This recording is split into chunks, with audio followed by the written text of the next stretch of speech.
Neil Sean with us today. What do you know about this, Neil? Are they being part of the entertainment business? Well, Prince Harry and Meghan Markle have reportedly offered to help the royal family as Princess Kate and King Charles battle cancer. Neil Sean with us today. What do you know about this, Neil? Are they angling to get back into the royal fold? And do you think the royal family would take them? good afternoon, Stuart from London. Yeah, shock about the view. I've never known that before.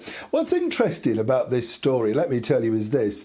I have the understanding that Prince Harry is now board rigid. I don't know if you remember late last year, I think, or was it earlier this year, the Golden Globes, Meghan on the red carpet said, oh, Prince Harry's loving being part of the entertainment business. Well, the entertainment business so far consists of Meghan, the podcast, and now she's going to be a lifestyle beauty guru queen selling everything. There isn't really a role for Harry. Harry's job, if you like, is literally the litigation cases and, sort of juggling limes somewhere in the backyard. He misses certain elements, I've been told, and my understanding is this, of his royal life.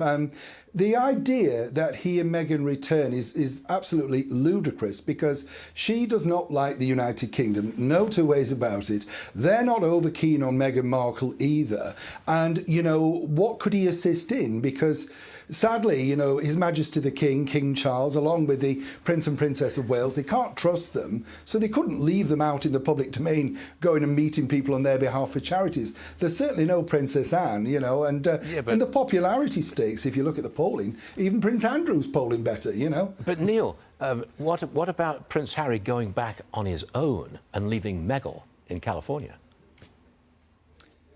That's a good point, but we know that I think he's surgically attached, actually. I don't know if he can do that alone. It's an interesting thing. When he came over, of course, for His Majesty the King's coronation, I think that would have been, on a serious note, Stuart, that would have been a great time for some one-to-one bonding. He didn't want to do that, clearly. He decided against that. What we have right now over here is, of course, the monarchy is not in crisis. It's ridden out so many crises over the years.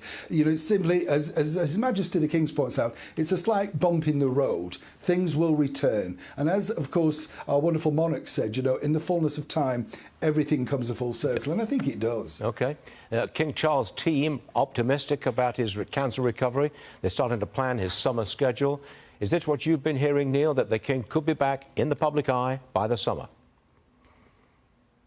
Well, he is very much in the public eye, actually, now, Stuart, because he has his weekly audience with, of course, the British Prime Minister, Rishi Sunak. That's very much, filmed and put out in the public domain. The big things are, we are hopeful and looking forward that he will be seen at this Easter Sunday's church service. The bigger picture moving forward, and this is the big hopeful news, is that he will be able to attend Trooping the Colour, which is, of course, his official birthday. The situation is we don't believe he will be, on horseback. We think that will be, of course, offered and taken in place by His Royal Highness, the Prince of Wales. So I think it's really, we all just want to see some sort of normality back.